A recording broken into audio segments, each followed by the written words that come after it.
Doctor Fahmida Mirza साहब। बहुत शुक्रिया स्पीकर साहब। स्पीकर साहब, क्योंकि मैं जब पीटीआई की रैली पे जो अटैक हुआ उसके बाद मुझे फ़र्स्ट टाइम मिला है, तो मैं भी और सियासतदानों की तरह मैं भी चाहूँगी कि मैं उसे भरपूर तरीके से कंडेम करूँ कि एक पॉलिटिकल रैली पे इस तरह फायरिंग हो और फॉर्मर प्राइम मिनिस्टर को गोलियां लगीं और उनके साथ 14 दूसरे लोग और ख़ास तौर पे एक शख्स जो उसमें शहीद हुआ। मैं इस फ्लोर से, इस प्लेटफॉर्म से उसे स्ट्रांगली कंडेम करना चाहूँगी। इसके साथ साथ जो कुछ आज़म स्वाति साहब के साथ हुआ और वो वीडियो जहाँ तक जो चली है जिस तरह और जो हमने उनकी प्रेस कॉन्फ्रेंस में देखा, मैं समझती हूँ ये बहुत ही एक तकलीफ दे बात है और शायद सारे सियासतदानों के लिए भी होगी। लेकिन ये इस किस्म की ये वीडियो लीक्स और ये मेरा ख्याल है कि ये बहुत ही एक नेगेटिव और हम पता नहीं किस रुख की तरफ चल पड़े हैं। स्पीकर साहब, मुझे बहुत ही अफसोस होता है जब मैं इस पार्लियामेंट में भी आके क्या ये वही पार्लियामेंट है, ये वही जमहूरियत है जिसके लिए हमने स्ट्रगल किया था, इतनी मेहनत की थी, क्योंकि it is not reflective of the ground reality. There is total disconnect यहाँ पे अवाम और अवाम के इलेक्टेड नुमाइंदों के बीच में एक टोटल डिस्कनेक्ट है। जो कुछ ग्राउंड रियलिटी है इस वक्त और जो हालात हैं सरजमीन पे, स्पेशली फ्लड के बाद, और मैं जिस तरह सोच रही थी कि यहाँ पे इस तरह डिस्कस होगा और कोई ना कोई रिलीफ मिलेगा, लेकिन वो रिलीफ हमें आज तक यहाँ पे डिस्पाइट गवर्नमेंट की अश्योरेंसेस के कोई रिलीफ वहाँ पे नहीं मिला है।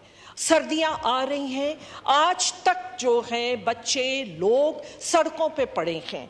मैं एक तस्वीर, क्योंकि मैं चाहूँगी कि मैं उसकी फ़ोटोग्राफ्स बना के पूरे इस पार्लियामेंट में सर्कुलेट करूँ।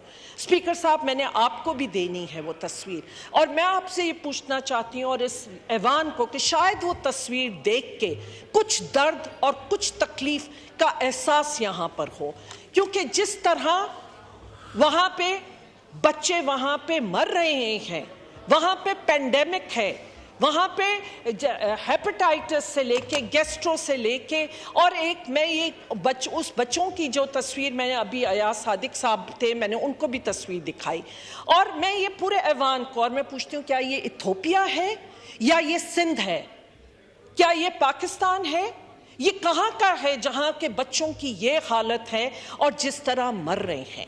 यहाँ पे बड़ी बड़ी बातें होती हैं, लेकिन खुदा की कसम कि मुझे अल्लाह के नामों के नीचे हम सब बैठते हैं, लेकिन मैं कहती हूँ किसी को वो दर्द है कि जिस तरह वहाँ पे बीमारियों से लेके, भूख से लेके, और जो इस फ्लड के बाद आज तक पानी नहीं निकला।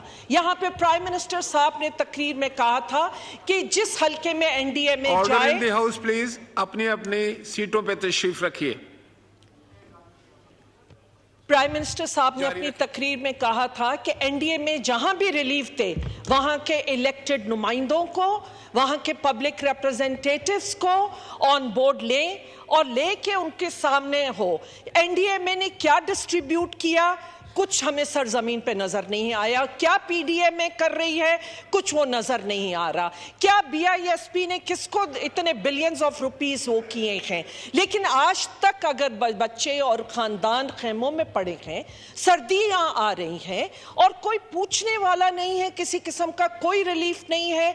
मैं इस फोरम से, मैं प्राइवेट सेक्टर, क्योंकि यहाँ से कोई उम्मीद नजर नहीं आ रही। स्पीकर साहब, हमारे जो लोग, जिन बहुत सारे चैलेंजेस हैं, मैं मानती हूँ इकोनॉमिक चैलेंजेस हैं, पर क्या एग्जीक्यूटिव की जिस तरीके से जो यहाँ पे हम देख रहे हैं डेलीगेशंस और जो तौर तरीके हैं, क्या वो चीज़ एक गरीब आदमी के लिए वो देख के आपको अंदाज़ा है कि वहाँ क्या एंगर है? हमारे पास यूथ बल्ज है, हमारे पास आज इतनी बड़ी, और आज जो एग्रेशन है उस यूथ में, ना उम्मीदी है उस यूथ में। ये न्यूक है, ये वो एम्यूनेशन है जो जिन बच्चों को जिस तरीके से वो सफर कर रहे हैं कि क्या लाइफस्टाइल है यहाँ बैठे हुए लोगों का या हुकूमतों का, और क्या लाइफस्टाइल है, क्या है कि जहाँ पे वो एक वक्त की रोटी के लिए परेशान है। स्पीकर साहब, डॉक्टर्स इत्तेहाद एहतजाज कर रहा है, कोई हॉस्पिटल में वहां पे ड्यूटी नहीं दे रहा, उनकी बात नहीं मानी जा रही, उनके जायज मुतालबात को नहीं माना जा रहा। आज आपकी हॉस्पिटल्स, आपकी नर्सिंग स्टाफ, आपके डॉक्टर्स फंक्शनल नहीं हैं, तो इन बच्चों को रिलीफ कहां से आएगा? और ये जो डिस्पैरिटी है बिटवीन सिंध के डॉक्टर की ये तनख्वाह होगी और पंजाब के डॉक्टर की ये तनख्वाह होगी, पूरा एक आपको चाहिए कि एक एट पार लाना चाहिए। उसके बाद जो उनके जायज़ मुतालबात हैं, आपने उनको ये हरामखोर कह के और उन डॉक्टर्स के ऊपर सारा लग दिया। जो हमने कोविड में देखा, जो हमारे फ्रंट लाइन सोल्जर्स थे, वो यही डॉक्टर्स थे, यही नर्सेस थे जो अपनी जिंदगियों पे खेल के आप लोगों के लिए काम कर रहे थे। आज वो सारे डॉक्टर्स सिंध के हॉस्पिटल्स बंद हैं, आज आपके गवर्नमेंट हॉस्पिटल्स में हड़तालें चल रही हैं। तो स्पीकर साहब, वो ब्लैक शीप या जिनको आप हरामखोर कह रही हैं, वो हर इदारे में आपको नजर आएंगे, लेकिन क्या आप सबको सजा देंगे? क्या इस तरीके से आप सारे डॉक्टर्स के साथ ये करेंगे? तो बहुत वहां तशवीशनाक सूरत हाल है। इसके साथ साथ स्पीकर साहब, पुलिस के इदारे ने कल परसों ही मीडिया पे हमने देखा कि 3 पुलिस वालों के अचानक, एक तो ये पता नहीं कहां से खुद ब खुद लोगों के अकाउंट में पैसे आ जाते हैं, किसी के अकाउंट में 10 करोड़ आ गया, किसी के अकाउंट में 5 करोड़ आ गया, और अब उसके ऊपर पर्दा डालने की कोशिश हो रही है। तो स्पीकर साहब, हरामखोर हर जगह मौजूद हैं, और उसका मतलब ये नहीं है कि आप इतने बड़े एक इतने नोबल प्रोफेशन के साथ ये सलीके और ये तौर तरीके इख्तियार करें। आज आपके तालीमी इदारों को बंद किया जा रहा है। सिंध में कितने स्कूल आज बंद कर दिए गए हैं, 3000 से ऊपर बंद किया जा रहा है। आप 25A जहां पे यूनिवर्सल एजुकेशन की बात करते हैं, उसके बाद आप यहां पे कोई उनको बेहतर बनाने के बजाय, मजबूत बनाने के बजाय, आप एक हुक्म से, एक पेन के स्ट्रोक से क्या आप कहते हैं स्कूल बंद कर दें। अस्पतालें बंद, स्कूल बंद, पुलिस का ये हाल। मैं यहाँ लेकिन ज़रूर, क्योंकि जहाँ नेगेटिव बात होगी वहाँ पॉजिटिव बात भी मैंने वो करनी है कि जो मंशियात का जो बुरा वहाँ पे जिस तरह स्प्रेड हो रहा था, आज कुछ पुलिस ने वहाँ पे अगर स्टैंड लिया है तो मैं उसे अप्रिशिएट करना चाहूँगी। और किसी पॉलिटिकल पार्टी से किससे ताल्लुक़ है, प्लीज़ जो भी मंशियात में लोग इन्वॉल्व रहे हैं उन सब के ऊपर एक्शन हो। आज कुछ एक्शन होता नज़र आ रहा है, मैं उनका वो एक्ट अप्रिशिएट भी करना चाहूँगी।